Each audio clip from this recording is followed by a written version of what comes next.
We're here in Chattanooga at the Tennessee Aquarium, and most of you probably think about the tropical life in the sea, but don't forget about the plants. Jenna Paler, nice to see you. Nice to see you. And as you well. are the maintenance supervisor for all the outside things. Yes. I love that. So you have created a beautiful native plant area for people to experience along with the inside experience that they have. So let's talk about what you've done here. Okay. Before, when I first started this bed, it had a lot of, and a lot of people might be familiar with it, it's heavenly bamboo. It's an Andina shrub. They're non-native, and it doesn't really do anything for our native pollinators. So I removed all of those, and we've planted a lot of different types of perennials that are native. And you'll see a variety of colors, shapes, textures. Each one is honed in to attract a different pollinator. So a variety of plants, a variety of pollinators. And you've got all sun lovers here, obviously. Yes. So let's talk about some specifics that perhaps our viewers could utilize in their own gardens. This purple one right here, this is purple coneflower. This one is easily found in garden centers, and you might even find a few different colors of it. I think sometimes they come in red or yellow. This black-eyed Susan mingled with it is also readily available. I like mixing plants together. Yeah. I like it to kind of be a colorful chaos. It breaks your eye up a little bit, you know? Instead of one big sea of yellow. Yes, and they're full sun, partial shade. They tolerate dry when they're established, and they're great for any gardener. And behind you, you've got one of my favorite plants of all time. Butterfly weed. I love it. I love Yes. it.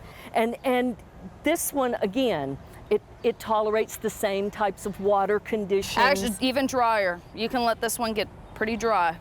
I find it Nice. on the roadsides. In order to facilitate even more pollinators, tell me about the house you've got here. This is a pollinator house that one of our technicians made.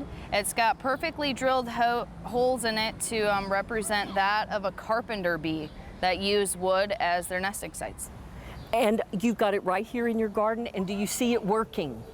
You know, part of putting this in was to deter them from going into our benches. I can't say I've seen anything yet, but it hasn't been up here for more than a month. Got it. Let's talk about our light yellow friend here that you've got that's kind of spindly and fun. It's not as showy as your other plants, but it's a great native. It was recommended to me by one of our other horticulturists, and it's always attracting something. I see a little bumblebee on it now. You know, if there's nothing else on anything in here, it's on that. And what is that? It's mountain dyer villa. It's a type of honeysuckle. It's in the Lonicera family.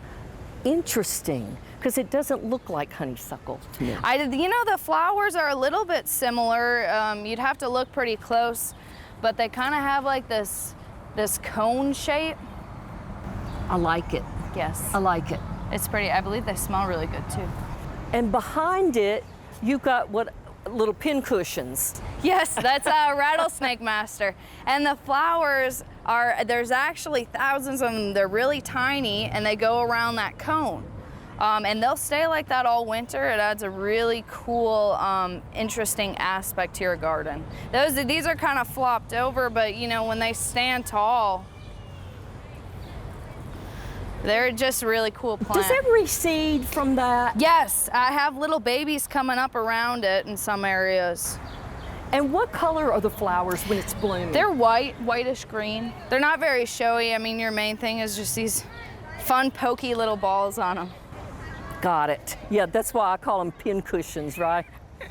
And this one likes really dry soil. Got it. Okay, now talk to me about the blooming wonder here. Yes, that's a rough blazing star. The first year I had it, it was just one stalk, but now it's kind of got two coming up. And that one right there is actually blooming. That's another fun flower. When you compare that to the first ones we talked about, it just adds such a different element to your garden. You don't have just one pollinator garden, you've got several. So we're in yet another area that's got beautiful pollinating plants all over the place. So Jenna, tell me about what we've got going on here that's really a beautiful sight from the street. Yes, so this is a rain garden. If you look in the lawn area, it's the lowest part of this. This is something that a lot of homeowners can utilize because it requires far less watering. Nice. We have things like Gara in here. We also see some more black-eyed Susans and our purple coneflower. And then this purple back here that Yes. seems to be a delicious tree. The bumblebees are loving it. That is a salvia. They love that. And I like how it's kind of wispy and just kind of all over the place. And it spreads really well. I have one up there that I actually divided from this area. Nice. So they just work the whole thing, and then you've got your lavender here. Purple seems to be the delicious thing of the moment right now. I've noticed that with bumblebees, they love purple. Anything purple and tall, they really are attracted to. And tell me about this milkweed, because you hear lots about milkweed and that's an attractant, but you've got something that's just kind of interesting. That is common milkweed. Milkweed is a really important plant right now with news of the monarch butterfly becoming endangered. Milkweed is part of the Asclepias family, so there's about 13 to 15 species that are native to Tennessee, and they will only utilize that plant for food for their caterpillars. And speaking of butterflies, one of the things that you said that's very important is to have a shrub. Yes. So tell me about why that's important in a pollinator garden. So in the case of the monarch, they'll use the milkweed plants to lay their eggs, and their caterpillars will hatch on them and eat the foliage. But after, when they go to pupate and they make the chrysalis, they want to go to somewhere farther away from that, safer. So if you have a tree nearby or a shrub, in the case of this garden, we have a coral honeysuckle and a trellis back there that they're able to go and pupate on. Got it. So just something that's a little hiding place. Yes.